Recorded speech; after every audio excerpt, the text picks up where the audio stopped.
Bonjour, c'est Picatech. Aujourd'hui, je vous propose le test de la Galaxy Gear. Alors, cette montre-là, je l'ai eue grâce au système au prêt par Samsung du système Galaxy Gear Experience qui permet, si vous avez un Galaxy Note 3, d'avoir pendant 2 mois le test de la Galaxy Gear. Alors, je trouvais intéressant de faire ce test-là suite à la Smartwatch 2 dont je vous ai proposé le test hier. Tout simplement parce que cette montre-là a été assez décriée, par moi-même en particulier aussi, au départ, parce que Samsung proposait une montre à 300 €, assez chère, avec une autonomie annoncée d'une seule journée, et en plus compatible seulement avec les smartphones Samsung sous Android 4.3, c'est-à-dire à l'époque seulement le Galaxy Note 3. Maintenant, on peut l'utiliser avec le Galaxy S4. Ce qu'il faut savoir sur cette montre-là, c'est qu'elle a reçu une mise à jour en novembre, si je ne me trompe pas. Vu que j'ai eu la montre en fin décembre, je ne peux pas trop savoir exactement, j'ai eu tout de suite la mise à jour.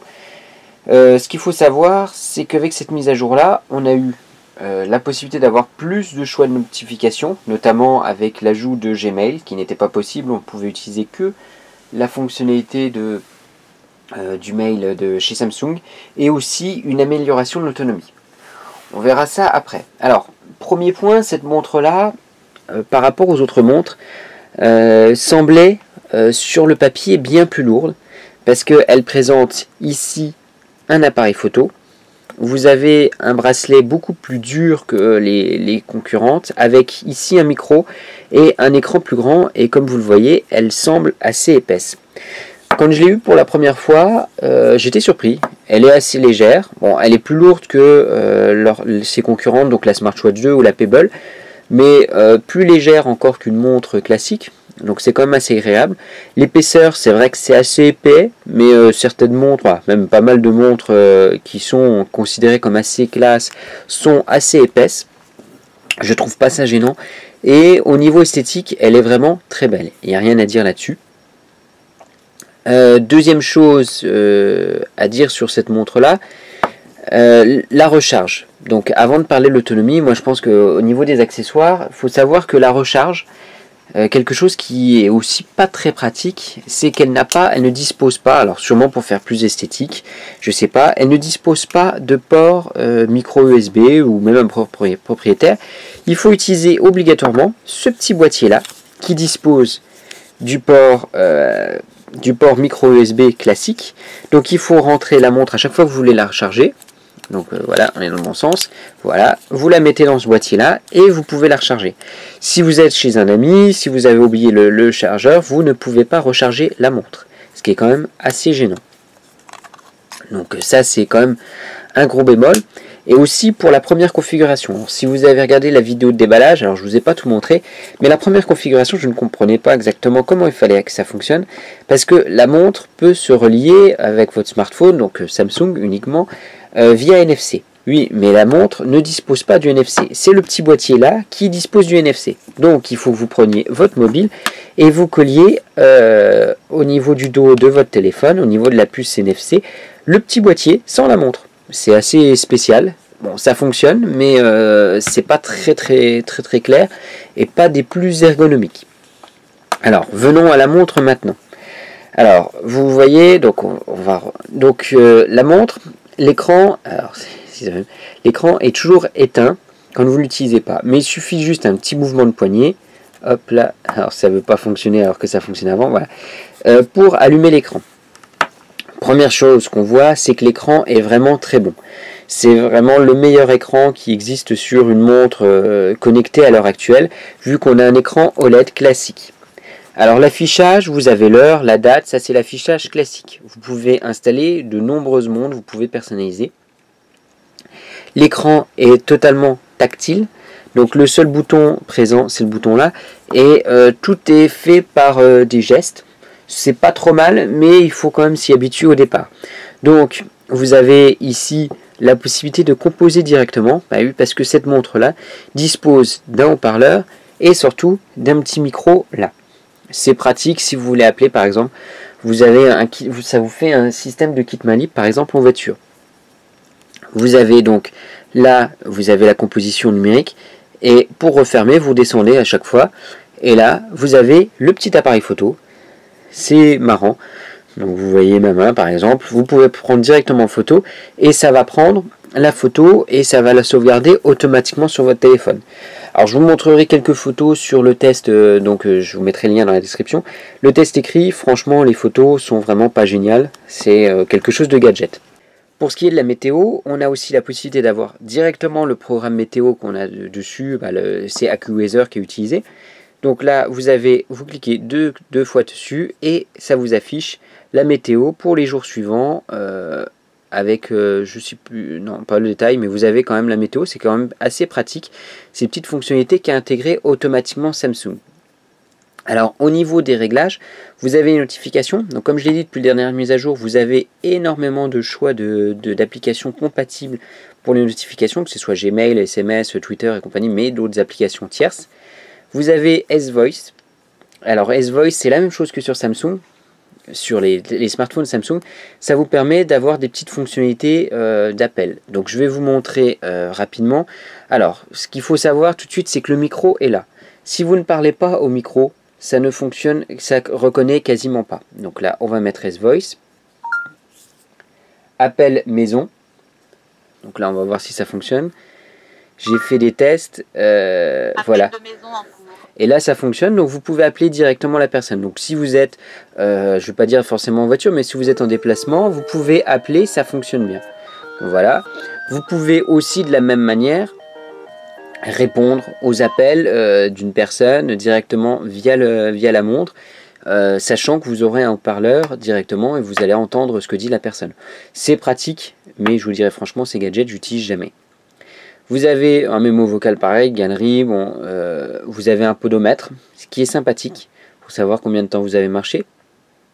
Vous avez des applications que vous pouvez installer. Donc vous avez le chronomètre. Donc là par exemple vous avez un programme de golf, donc je vais pas trop tester puisque vu le temps qu'il fait en ce moment on peut pas trop tester. Vous n'avez pas encore trop d'applications. Et vous avez les paramètres. Alors les paramètres, moi ce que j'apprécie bien, c'est surtout d'avoir le niveau de batterie. Ce qui manque sur toutes les batteries, sur toutes les montres, sauf sur celle-ci, c'est d'avoir l'indicateur de batterie, mais réel. C'est-à-dire que là on vous dit qu'il reste 100% de batterie. Alors que les autres montres, vous allez avoir pour certaines montres une jauge, d'autres rien du tout, c'est quand même assez gênant. Donc là vous savez si vous devez recharger votre montre, bon ça c'est classique réglage de la montre, ça n'a pas forcément trop d'intérêt. Les applications, journal d'appel, les contacts, si vous voulez appeler directement, vous avez vos contacts, ce qui est quand même assez pratique. Alors cette montre là est sympathique, mais un énorme défaut pour moi, c'est qu'elle ne résiste pas à l'eau. Alors vous allez dire, oui, c'est pas très important. Eh bien si, vous avez une montre quand même qui vaut 300 €, même si maintenant on la trouve moins chère, et avec les offres de remboursement de Samsung, je ne sais pas si c'est toujours d'actualité, je le remettrai dans le test papier. La montre coûtait à peu près 150 €, donc c'est quand même pas un prix non négligeable. Et pour ce tarif-là, on n'a pas une montre waterproof. Alors si vous vous lavez les mains par exemple, vous éclaboussez un peu trop la montre, et la montre va être capoute. Donc ce sera quand même un peu gênant. Donc ça c'est un gros défaut selon moi. Alors l'autonomie, premier test, donc avec le premier firmware, donc je ne l'avais pas avec le premier firmware, elle tenait à peu près un jour, certains tenaient 2 jours. Avec la mise à jour, la montre tient 5 jours. Alors mon utilisation, moi elle est simple, c'est les notifications, donc j'ai mes notifications mail, Twitter, SMS et compagnie. Je ne lis jamais sur la montre, juste parce que de toute façon on n'a qu'une petite partie de l'affichage. Alors je ne sais pas si j'ai une notification que je peux vous montrer, donc on va aller là-dessus, sur Gmail, voilà. Vous avez un petit message, mais vous n'avez pas tout, ce qui est quand même assez gênant. Et si vous voulez voir tout le message complètement, il faudra le voir, et pareil pour les SMS, il va vous dire de regarder sur votre téléphone. Donc ça ne sert strictement à rien. Donc moi ça me sert pour les notifications, pour l'heure, de temps en temps la météo, et moi je tiens 5 jours d'autonomie sans me poser de questions à la recharger, en l'utilisant quand même assez souvent, ce qui est quand même assez pratique. Alors si vous utilisez avec la fonction main libre, vous allez tenir moins longtemps, c'est logique, mais vous allez tenir au moins 2 à 3 jours minimum, ce qui est largement suffisant pour une montre connectée. Et je vous proposerai le test demain de la Pebble et vous verrez que le test, l'autonomie est assez similaire entre les deux. Et quand je vous proposerai le comparatif, je vous parlerai de l'autonomie des deux. Donc ce qui est quand même assez sympathique, assez pratique, surtout qu'il faut toujours le chargeur là avec vous. Donc à la limite, vous pouvez presque tenir la semaine sans avoir besoin de recharger votre montre. Et puis le week-end, vous rechargez votre montre avec le chargeur là si vous êtes en déplacement. Ça peut être sympathique. Alors maintenant, venons au nerf de la guerre, les applications. Parce qu'une montre connectée, c'est bien pour les notifications, mais c'est bien aussi d'avoir les notifications, d'avoir des applications. Alors là, vous avez l'interface du Galaxy Gear Manager. Donc ils ont fait une mise à jour, j'ai pas vraiment vu de différence.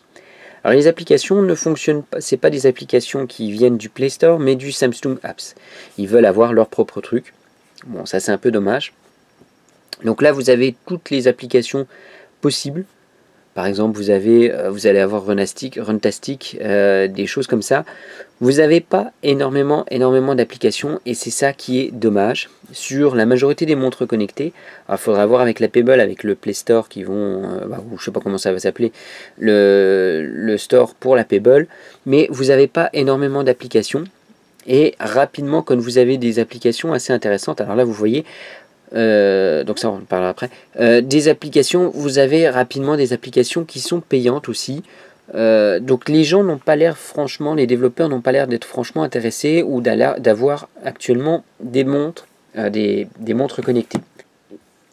Contrairement à la Smartwatch 2, donc c'est ce que je voulais vous montrer dans l'utilitaire, c'est que vous avez énormément de choix de réglage de montres. Vous avez par exemple, vous pouvez avoir cette montre là, qui est assez jolie, hein, mais vous avez énormément de choix de montres qui sont possibles. Vous pouvez personnaliser votre montre, ce qui est quand même assez sympathique quand vous avez une montre connectée, de pouvoir changer au gré de vos humeurs la montre à l'interface de la montre. Alors, dernière chose, quand on parle d'autonomie de la montre, mais ce qu'il faut savoir, c'est l'autonomie aussi du mobile qui va avec. Alors, elle est utilisée de prédilection avec le Samsung Galaxy Note 3, donc il y a une bonne autonomie. Clairement, ça n'impacte pas énormément sur la batterie. Je pourrais pas dire combien de temps ça m'utilise, mais avec une utilisation classique, je tiens quand même 2 jours sans me poser de questions avec le Galaxy Note 3, avec la montre toujours connectée, avec les notifications. Donc c'est pas très gênant. Donc moi je me pose pas de questions. Ah si, il y a quand même une chose qui est quand même intéressante que j'ai oublié, c'est la mise en place sur la main. Donc j'ai pas un gros bras. Alors, ce qui est un peu gênant, c'est que je n'ai pas un gros poignet, j'ai plutôt un petit poignet, et je suis pas au maximum. Je pourrais le régler, un peu plus, mais pour ceux qui ont des poignets un peu plus larges, le bracelet est assez petit, voire même trop petit, donc faire attention là-dessus. Alors le bracelet, il va bien. Il a une forme assez ergonomique, sachant que comme vous avez la montre avec l'appareil photo là et avec le micro de ce côté-là, vous ne pouvez pas changer le bracelet. Et ça, c'est un peu dommage. On pourra avoir un bracelet, parce que là, on a du bracelet plastique. Bon, la montre, comme vous pouvez le voir, hop là, alors elle ne veut pas. La montre est assez jolie. Vous avez pas mal de choix de couleurs, mais j'aurais aimé de pouvoir choisir de changer ça. Surtout que, personnellement, moi j'estime, alors le micro à la limite ça peut encore s'utiliser en système main libre, mais l'appareil photo est clairement inutile, on pourrait zapper ça. Voilà ce qui était important. Je crois que j'ai fait le tour de la montre, de ses fonctionnalités. Moi personnellement c'est celle que j'utilise à l'heure actuelle. Pourquoi? Parce que j'ai le Galaxy Note 3 et si vous avez un Galaxy Note 3 c'est la meilleure montre à avoir. Après, je vous proposerai un comparatif avec les autres montres. Je crois que c'est bon. Je n'ai plus rien d'autre à dire. Donc si j'ai oublié quelque chose, je pense pas, mais je le mettrai dans le test écrit. Donc dans le test écrit, je mettrai le lien dans la description. Vous aurez des photos prises avec l'appareil photo de la montre. Peut-être quelques précisions en plus. Sinon rien d'autre. Si vous avez aimé la vidéo, n'hésitez pas à mettre un petit pouce vert. N'hésitez pas non plus à vous abonner à la chaîne, tout simplement parce que je vais proposer des tests, je vais proposer le comparatif, le test de la Pebble si vous hésitez avec les différentes montres, le test du Galaxy Note 3 aussi, et puis d'autres tests en prévision dans la suite. Et si vous avez aimé la vidéo, n'hésitez pas, un petit pouce vert, ça fait toujours plaisir. Je vous remercie, à la prochaine, au revoir.